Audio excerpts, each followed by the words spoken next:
Bonjour et bienvenue dans l'émission Paroles de femmes. Nous avons cette semaine une invitée. Bonjour Sylvie, Thierry, tu vas bien? Oui, bonjour tout le monde. Bonjour Sylvie. On est vraiment contente de te recevoir. Donc tu es française.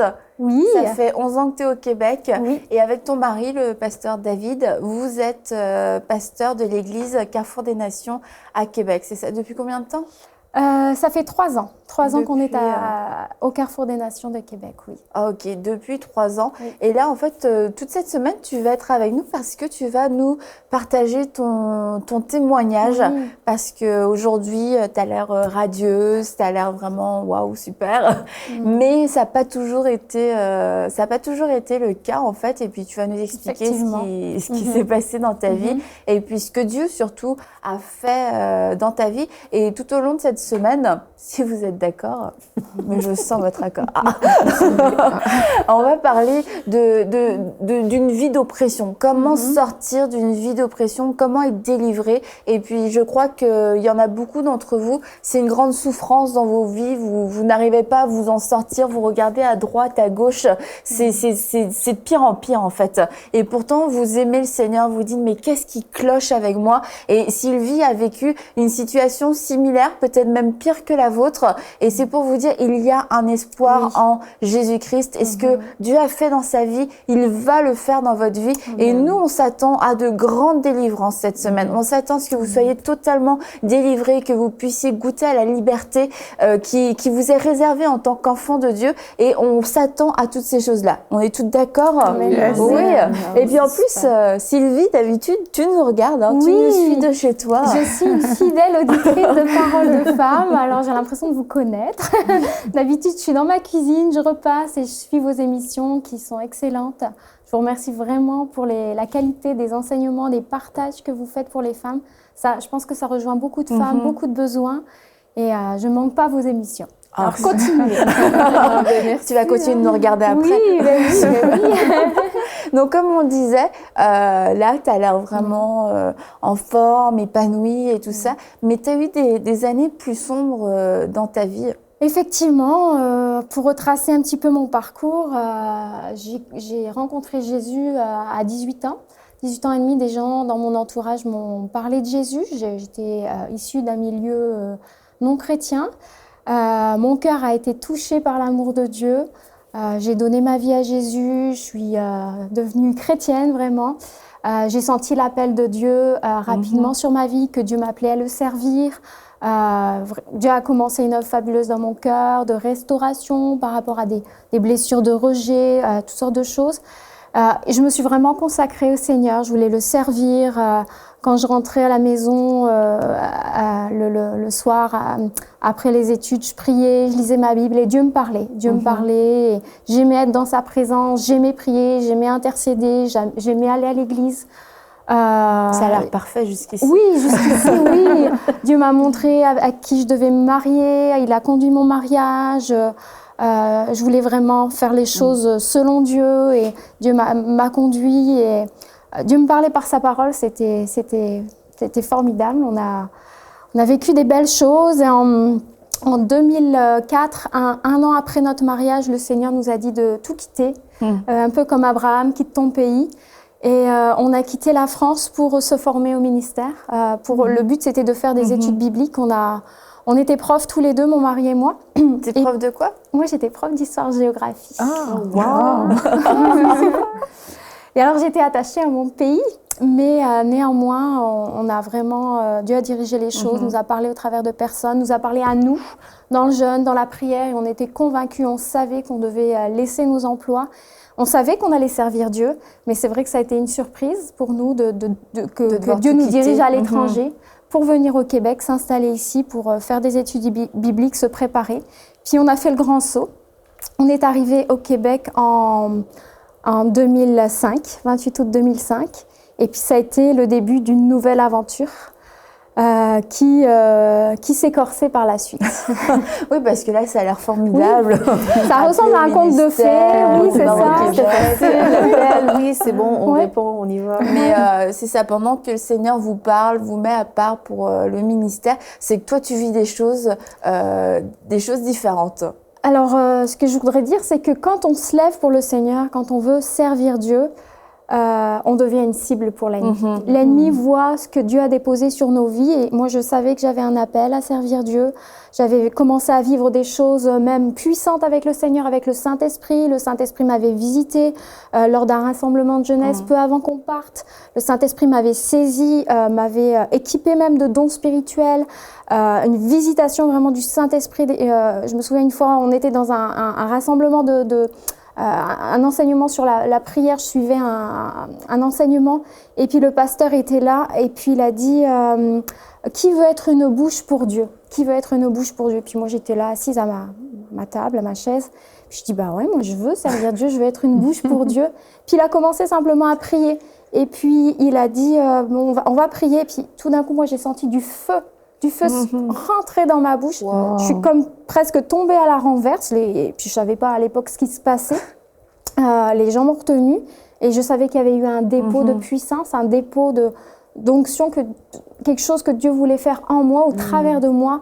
Peu avant de partir au Québec, c'est ça, il y a vraiment des choses spirituelles qui se sont animées en moi, un discernement spirituel. Enfin bref, c'était super. Mais effectivement, quand on est arrivé au Québec, ce que j'avais commencé à vivre un petit peu avant en France, c'est vraiment accentué. Et ce que j'ai commencé à vivre, c'est vraiment de l'oppression. Moi qui étais une femme attachée à la présence de Dieu, qui aimait prier, j'ai commencé à être dérangée dans ma vie de prière. C'est-à-dire que tout d'un coup, j'ai commencé à avoir des pensées blasphématrices contre Dieu, des blasphèmes, des pensées impures au moment où je priais, puis moi ça me traumatisait. Je me disais mais Seigneur, je veux pas ça, je veux pas avoir ces pensées-là. Moi je veux me sanctifier, je veux être sainte, je veux te plaire, je veux prier. Et puis ces pensées revenaient tout le temps, j'arrivais pas à m'en débarrasser. J'ai commencé à un moment, j'ai pris mon courage à deux mains, j'ai commencé à en parler au pasteur, puis je dis je vis des choses. Puis lui m'a dit simplement mais ces pensées viennent pas de toi. Tu sais, il y a plusieurs années, j'ai vécu la même chose. T'as juste à pas t'en occuper, à les rejeter, c'est vraiment pour te distraire, pour t'écarter de Dieu, pour t'accabler et tout, t'en occupe pas. Mais c'était tellement ça s'imposait tellement à moi que j'arrivais pas. Je combattais avec ça. J'aurais dû à ce moment-là ne pas m'en occuper. Mais c'était un flot incessant comme des traits enflammés qui venaient sur moi, des pensées, et puis ça me paralysait. J'arrivais plus à prier, j'arrivais plus à m'approcher de Dieu. Et ça durait vraiment des mois, voire des années. Où je demandais même à mon mari de m'aider. Je disais, mais ces pensées, j'en veux pas. Et puis, mais non, tu t'as juste pas à t'en occuper. Ce qui est important à préciser, c'est qu'en plus, tu avais vraiment une vie sanctifiée. Oui. Tu n'avais pas de porte ouverte particulière, tu vivais pas dans le péché. Non, c'était des attaques. Oui, je ne pratiquais pas le péché, j'avais une vie sanctifiée. Je maintenais tant bien que mal à ce moment-là une vie de communion avec Dieu. Mais ça m'accablait. Le but était de me paralyser. Ça a duré un certain temps. Vous savez, en plus, ce qui se passait, c'est que je voulais plaire à Dieu. J'étais consciente de la sainteté de Dieu. Et quand l'ennemi n'arrive pas à nous faire pécher, nous faire aller dans un sens, il va nous faire aller dans l'autre sens, dans les excès peut-être de la sanctification ou les excès de « Oh, tu peux pas t'approcher de Dieu, regarde-toi avec tes pensées que tu as dans la tête ». Et l'ennemi le sait ça, il voit nos failles, nos faiblesses et il insiste dessus. Et moi je me dépatouillais, je me débattais avec ça et je me sentais coupable en fait. J'avais un sentiment de culpabilité. La solution aurait été de ne pas s'en occuper, mais il arrivait un moment, c'était fou, je demandais pardon pour chaque pensée, c'était de l'esclavage. Et quand tu es arrivée au Québec, en fait, ça s'est intensifié. Ça s'est intensifié. Alors, à un moment, j'ai pris le dessus sur ça. Je me suis dit, bon, maintenant, ça finit. Je ne m'en occupe plus. Seigneur, tu connais mon cœur. Puis des fois, je disais ça et puis je retombais. Et à un moment, j'ai eu la victoire sur ça. Mais l'ennemi s'est acharné vraiment sur moi. L'ennemi s'est acharné sur moi. Il voyait l'appel qu'il y avait sur ma vie. Alors forcément, il m'a dit après, mais regarde avec tous les pensées que tu as eues dans ta tête, tu as forcément blasphémé contre le Saint-Esprit. Le péché impardonnable. Et ça aussi, ça m'a tourmentée un certain temps. Alors je savais que c'était un nouveau piège de l'ennemi. Puis mais si j'avais vraiment fait ça. Il y avait le doute, il y avait le questionnement. Au bout d'un moment, j'ai eu la victoire, mais l'ennemi a trouvé une autre arme contre moi. On était dans une église, j'étais impliquée à l'église, je travaillais dans une église, j'étais impliquée dans le ministère. On était dans une église dans un quartier sensible de Montréal, et là aussi, je sentais vraiment l'oppression qui m'environnait, l'oppression même physique, même palpable, et mon mari aussi des fois la sentait. On sentait les ténèbres autour de nous. C'était fou. Et puis j'ai commencé, alors, il y a un moment, j'ai réglé ce problème des pensées, je m'en occupais plus, puis j'essayais de me relever tant bien que mal. Mais même quand je lisais la Bible, des fois je lisais la Bible, je me sentais accusée. L'ennemi a vraiment trouvé, c'était une faiblesse dans mon cœur, le sentiment de culpabilité, la peur de déplaire à Dieu. De déplaire à Dieu, d'avoir fait toujours quelque chose de mal. Et oui, c'est ça. Il a commencé avec moi à avoir des angoisses, des peurs. Et puis là, ça prenait une autre tournure. C'était, mais t'as fait quelque chose de mal. Regarde comment t'as parlé à cette personne, ou comment ce que tu as fait. Tu t'es même pas rendu compte, mais tu as fait quelque chose de mal. Et puis c'était une peur qui n'était pas naturelle. J'ai fait des études, je suis une femme intelligente, je crois en tout cas, mais là ça me paralysait, je n'arrivais pas il pouvait me bombarder limite de plein de choses dans la tête, je mordais à l'hameçon. Et c'était pas rationnel du tout ces peurs. Non, c'était pas rationnel. Et j'essayais de me rassurer, je parlais avec mon mari, mais vraiment, regarde ce qui s'est passé, est-ce que j'ai fait quelque chose de mal et tout. Il me disait, mais non, mais c'est par exemple, tu parlais avec quelqu'un, parce que peut-être dans le cadre du ministère, tu parlais avec quelqu'un, tu avais une rencontre, et puis au final, après, tu refaisais le scénario. Je revivais des scénarios, ce que j'ai fait et tout, comment j'ai fait telle ou telle chose. Il y a un moment, j'ai eu peur qu'une personne se suicide parce que j'avais fait ou dit quelque chose. Ça allait là, c'était des peurs, la peur de faire du mal. Mais oui, on ne veut pas faire le mal, mais quand ça devient excessif comme ça, que ça nous paralyse, que ça nous oppresse, c'est invivable. C'était invivable physiquement, spirituellement, émotionnellement, ça me drainait. Malgré tout, j'essayais de me... Moi, je voulais servir Dieu, je voulais persévérer, j'ai persévéré, mais ça a été difficile. C'était les scénarios imaginaires catastrophes de l'ennemi. Du genre, à mon travail, je devais compter de l'argent de l'église. Mais regarde, mais tu t'es trompé, recommence. Et puis je recommençais. Il y avait une pression comme pour me pousser en fait. Ou alors t'as volé de l'argent, t'as mis quelque chose dans ta poche, tu t'es pas rendu compte. Ou alors t'es allé à la poste, t'as fait ça et puis t'as pas tout bien rendu l'argent. Ou alors. Mais puis j'avais peur, je vérifiais, mais je n'aurais pas dû vérifier. Je n'aurais pas dû. Parce que tu rentrais dans le jeu finalement. Oui. Est-ce que tu avais de la difficulté à faire la différence entre qu'est-ce qui était réel? Et parce que le mensonge était probablement tellement fort et présent, tu savais plus trop. Est-ce que c'est vrai? Ça avait tellement une emprise. Je savais que l'ennemi était derrière tout ça. Quelque part, je le savais, mais ça me cernait tellement. Je pouvais pas résister à la pression. La pression était tellement forte que même je disais non, je ne vais pas tomber dans ça. Non, je ne vais pas commencer à recalculer l'argent ou à vérifier.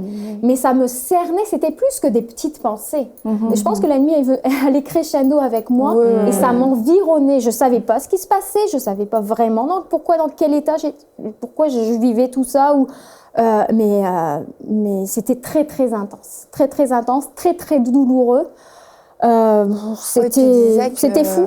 Tu disais quand tu allais chercher ton mari plutôt à l'école biblique le soir, là aussi tu te faisais des scénarios. De fou. Alors déjà j'allais en fait à chaque fois que j'étais toute seule, j'arrivais à fonctionner quand même pendant la journée, je travaillais tout ça, mais dès que je me retrouvais seule, où il y a des moments je sentais comme les ténèbres venir sur moi, ou alors comme j'étais au volant, j'étais enveloppée, cernée de ténèbres, et puis j'avais peur c'est bête à dire, mais c'est risible, j'avais peur d'avoir renversé quelqu'un. Sans t'en être rendu compte. Des peurs comme ça, t'as fait quelque chose de mal, t'es dans un état second, je sais pas, c'était une peur qui s'imposait à moi. Ça s'imposait à moi et j'avais beau essayer de non, je veux pas aller dans ça. ça s'imposait à moi et je subissais les attaques de l'ennemi, les assauts. C'était des assauts dans mes pensées. Je me levais avec ça, je me couchais avec ça. Et ça, c'était tous les jours? Ah ben tous les jours, pas de pause. Alors, ça peut être épuisant. Et puis ça a duré longtemps. Hein. Wow. Ça a duré des années comme ça. Ça a duré des années comme ça. Et puis l'ennemi me rappelait toujours des choses, des petites questions. J'avais toujours plein de questions dans ma tête. Pourquoi ceci? Et si tu avais fait ça? Tu aurais dû faire ça. Et puis je me refaisais le scénario dans ma tête et tout. Ça se passait là-dedans en fait. Il y avait vraiment un champ de bataille de la pensée. Et je sais qu'il y a le livre que j'ai lu. Et je l'avais lu. Mais honnêtement, j'arrivais pas à me débattre ou me défaire de ça. Je savais qu'il fallait gérer ses pensées, je savais qu'il fallait repousser les pensées de l'ennemi, mais c'était un tel niveau d'oppression que moi, j'y arrivais pas. T'étais un peu dépassée, en fait. Ah, j'étais dépassée. J'étais dépassée. Et ton mari, pendant tout ce temps-là, il est resté à tes côtés, puis il te rassurait finalement? Oui, mon mari a été patient, mon mari m'a soutenue. Mon mari, on a passé des heures à discuter de choses invraisemblables, de est-ce que j'ai fait quelque chose de mal, est-ce que ce que j'ai dit à la personne, est-ce qu'elle va se suicider, est-ce que c'est pensé, est-ce que ceci, cela. Il essayait de me rassurer, mais je dirais me rassurer, de dire non, t'as rien fait de mal, tout va bien et Dieu est avec toi, ça ne me procurait aucune paix. J'avais toujours, j'étais toujours captive de ses pensées et je raisonnais. Le raisonnement était devenu ma prison intérieure. Puis je pouvais passer pas des heures, mais des moments comme ça. Je faisais mon ménage, puis tout d'un coup je sentais de l'oppression et le raisonnement revenait. Je ne menais plus une vie normale. Je continuais malgré tout à fonctionner. Je voulais avoir une vie normale et puis j'en parlais à personne. Ouais, je veux dire, on était dans le ministère, moi je voulais servir Dieu et puis je comprenais pas ce que je vivais, ce qui m'arrivait et je me débattais et je voulais continuer et je continuais en fait malgré tout à avoir une vie normale, mais il y a des moments où sauf qu'à l'intérieur c'était le chaos total. Oui. Alors des fois j'arrivais quand même à faire des trucs. Oui, j'arrivais, je répondais au téléphone, dans l'église où je menais ma vie. Mais tu sentais que tu n'étais pas à 100%. Oui, je sentais que j'étais pas normale dans mon état normal. Et puis, à un moment, des fois, j'allais m'isoler. Puis, je revoyais des scénarios dans ma tête. Bon, là, tu as fait ça, tu as dit ça.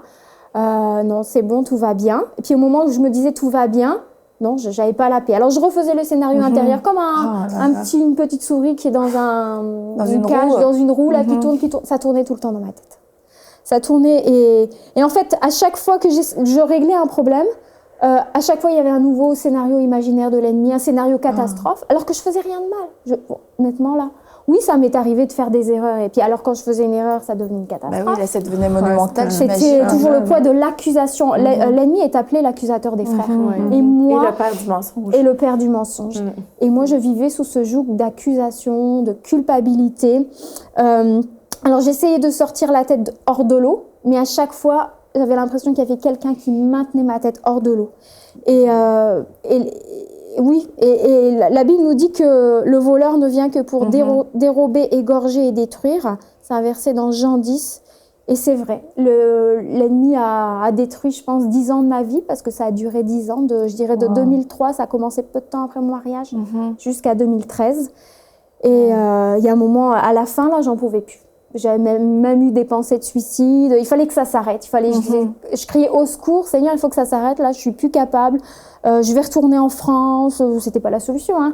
Je vais arrêter le ministère. Je vais divorcer. Mon mari mérite mieux que ça, parce que mon mari. Tu cherchais juste une issue. Je dis au secours, une bouée de sauvetage, quelqu'un. Mais j'ai appris que. Après, le Seigneur m'a libérée, merci Jésus. Mais j'ai appris qu'en fait, l'ennemi avait peur de moi. C'est ça, tu n'as pas été attaquée parce que finalement, tu étais faible. Non. Parce que je veux juste replacer dans le contexte temporel. Quand tu as vécu ta première forte expérience, quand tu t'es levée à cet appel-là, que tu as senti du feu dans ta bouche, ça c'était juste avant de partir au Québec. Et puis tu arrives ici, c'est le chaos, c'est la catastrophe, tu es totalement attaquée. Et finalement, tu vis des super trucs dans l'esprit, c'est super fort. Là, tu es prête à te lever, ta bouche est remplie de feu. Et là, l'ennemi a vraiment essayé de te détruire et de te faire taire. Oui, absolument. Et en fait, quelquefois, on se dit, les gens qui sont attaqués, ils sont faibles. C'est parce que ils ont laissé des portes ouvertes. Je veux dire, ça arrive. Enfin, ça arrive. Oui, c'est fréquent qu'il y a des portes ouvertes. Et là, faut régler sa vie, faut sanctifier sa vie. Mais souvent, c'est pas le cas. C'est juste qu'on est attaqué parce que finalement, on est dangereux et pas parce qu'on est une petite femme faible et insignifiante. Si on est si faible et insignifiant, le diable s'en fiche de nous. Exactement. Mais là, dans ton cas, c'est parce que tu étais une cible. Absolument. Je pense que, comme j'ai dit, je pense que l'ennemi voyait l'appel qui était sur ma vie, ce que Dieu avait déposé. Et je pense que l'opposition est proportionnelle à l'impact ou à l'appel que Dieu a sur nous. Et tant qu'on ne fait pas encore trop de dégâts dans le camp de l'ennemi veut nous tuer, comme l'expression tuer dans l'œuf. Il veut, OK, je vais m'occuper d'elle avant qu'elle fasse trop de ravages, qu'elle gagne trop d'âmes ou qu'elle prêche ou que ceci, cela. Et j'ai rencontré l'ennemi sur ma route. Quoi. Mais tu en avais conscience à ce moment-là que c'est parce que tu étais dangereuse ou tu avais juste l'impression d'être une cible et puis de... J'étais vraiment consciente de l'appel sur ma vie. J'étais consciente que ce que je vivais n'était pas normal, qu'il y avait une dimension spirituelle. Parce que oui, j'avais lu Joyce Meyer. Mais il y a un moment, je me suis demandé, mais est-ce que je fais une dépression? Est-ce que je dois prendre des médicaments? Est-ce que je suis pas normale? Est-ce que je suis possédée? Et puis j'avais peur d'en parler. Puisqu'on va me dire que pourquoi j'ai dépensé un pur blasphématrice. J'avais peur d'en parler aussi. Je vivais dans la honte, j'étais une femme de pasteur. Les gens vous regardent dans l'église, attendent à ce que vous soyez en bonne santé spirituelle. Puis oui, j'exerçais du ministère, les gens étaient quand même bénis, mais j'étais à 20% de mes capacités. Je veux dire, j'étais même pas libre. Et c'est ça. Je disais quoi? Mais finalement, aujourd'hui, il y a des femmes qui se font complètement attaquer. Et qu'est-ce que tu veux leur dire pour les encourager? Parce que toi, tu avais perdu de vue, peut-être, j'imagine, à ce moment-là, l'appel, tu en avais conscience, mais tu étais tellement... tu étais dans un mode de survie, un combat de survie de chaque jour, que peut-être que là, on n'est pas en train de déclarer les prophéties, en train de déclarer ce que Dieu va faire sur nous. On veut juste s'en sortir. Et c'est ça, quoi, l'issue de notre vie, on a l'impression, on oublie l'appel de Dieu. C'était plus ma priorité. Ma priorité, c'était d'avoir une vie normale, de faire juste mon ménage tranquillement, sans être à chaque fois... Non, mais c'est vrai, je passais l'aspirateur, j'avais des pensées, je devais m'arrêter, je raisonnais, je reprenais. Ça m'énervait parce que je perdais du temps. Je savais que ça m'énervait, mais c'était comme plus fort que toi. C'était plus fort que moi. Et je voulais élever mes enfants, bien m'en occuper. Et puis, quand j'ai eu mes enfants, j'ai eu quand même un sursaut. Je me suis dit, bon, ça suffit maintenant. J'ai des enfants à m'occuper et puis je m'en occupais bien, mais c'était encore là. C'était encore là. Je subissais et je voulais juste avoir une vie normale. Juste avoir une vie normale, c'est ça, être libre. Et ce qui est intéressant aussi, c'est de voir la progression, parce que c'est pas devenu du jour au lendemain cette prison folle où vraiment là tout prenait des proportions énormes. Et ça, c'est important que vous puissiez ne pas mépriser ces petits signaux d'alerte, ces petites oppressions, mais c'est pas grave, on peut vivre avec, j'ai un contrôle, parce qu'au final, le contrôle que tu pensais avoir, même si c'était pas conscient, à un moment donné, tu as totalement perdu le contrôle. J'ai perdu le contrôle. Oui, j'ai perdu le contrôle. Il faut veiller, effectivement, à pas laisser entrer des choses dans nos têtes, que ce soit des pensées de dépréciation, d'accusation. L'ennemi nous connaît, connaît nos faiblesses. Il y a un moment, il va trouver quelque chose, une faille, et il faut aller chercher de l'aide. Si on n'arrive pas à s'en sortir tout seul, dans la présence de Dieu, dans la parole de Dieu, allez voir vos pasteurs, allez voir une amie de confiance, quelqu'un qui va prier avec vous, quelqu'un qui va avoir un regard extérieur. Parce que des fois, on a le nez dans nos affaires et puis on ne voit pas clair. Mais allez chercher de l'aide. Ne restez pas toute seule, parce que ça, c'est un piège de l'ennemi de nous isoler. Comme moi, j'étais gênée, j'avais honte de ce que je vivais. Moi, je voulais être une femme de feu, en feu pour Dieu. Et puis là, j'étais complètement paralysée. T'étais neutralisée, c'est ça. Mais tu l'as bien dit, ça fait un crescendo. Oui. Parce que ça n'a pas été stoppé dès le C'était départ. Progressif. Et l'ennemi, il savait exactement... Oui, l'ennemi est stratégique. Où L'ennemi t'attaquer, est là? stratégique. Il m'a pas dit, tu vas tromper ton mari ou tu vas des trucs. Non, ça aurait pas marché avec moi. Mais Ou il tu vas s'attaque à pécher. des choses qui te parlent, Oui, toi. moi, j'étais Ouais. sensible à l'accusation, la culpabilité, la sainteté de Dieu. Plaire à Dieu, ok, elle veut plaire à Dieu. On va s'assurer que. Qu'elle lui déplaise. C'est ça, Qu'elle pense qu'elle lui déplaît. Elle pense qu'elle lui déplaît. Ouais, Ouais. c'est ça. c'est ça. Wow. Non, l'ennemi est stratégique. Hein. Et il tire pas comme ça. Il tire efficacement.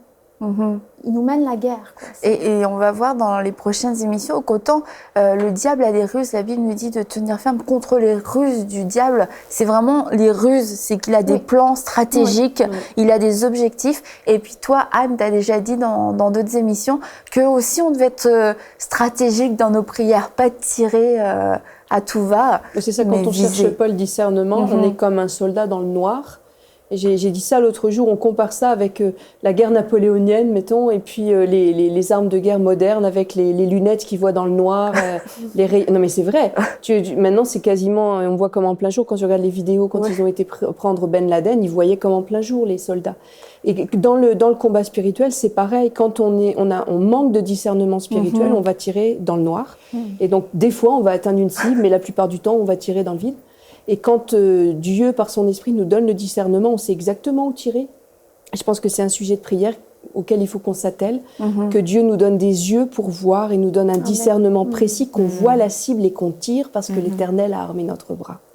Et qu'on ne se fatigue pas au combat finalement à tirer un peu partout parce que on est dans la peur, on est dans la panique, le diable est là, le diable est là, le diable est là, on tire. On va voir que toi, finalement, il a suffi d'un discernement spirituel pour que tu puisses vivre cette libération. Et puis demain, tu vas nous raconter exactement. Oui, il y a une suite, ça oui, il y a une suite, ok. C'est pas la fin. Oui, c'est ça. On n'a pas fait venir Sylvie juste pour nous raconter ces années d'horreur. Il y a une fin heureuse et puis glorieuse.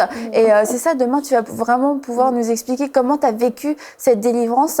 Mais je pense qu'aujourd'hui, il y en a plusieurs, vous vous êtes reconnus, vous vous êtes dit, moi, c'est cette vie d'esclavage que je vis, pas forcément avec des oppressions. C'est peut-être le péché qui vous environne, qui essaye tout le temps de venir vous tenter, vous dit, mais pourtant, j'aime le Seigneur, je sais pas quoi faire. Et je veux vous dire, écoutez cette série jusqu'au bout, parce que le Seigneur est grand, il veut vous délivrer. C'est lui qui vient vous sauver aujourd'hui, cette semaine. Mettez-vous devant lui et puis ayez un cœur ouvert. Dites, Seigneur, je crois que je vais recevoir ma délivrance. Je crois que c'est aujourd'hui le jour de ma délivrance, que mes chaînes sont brisées par le puissant nom de Jésus. Nous le croyons avec vous et on se dit à demain pour une prochaine émission de Paroles de Femmes et où vous connaîtrez comment Sylvie a été délivrée et vous serez délivrés aussi. Alors à demain pour une prochaine émission. Envoyez-nous votre témoignage à paroledefemmes@enseigne-moi.com.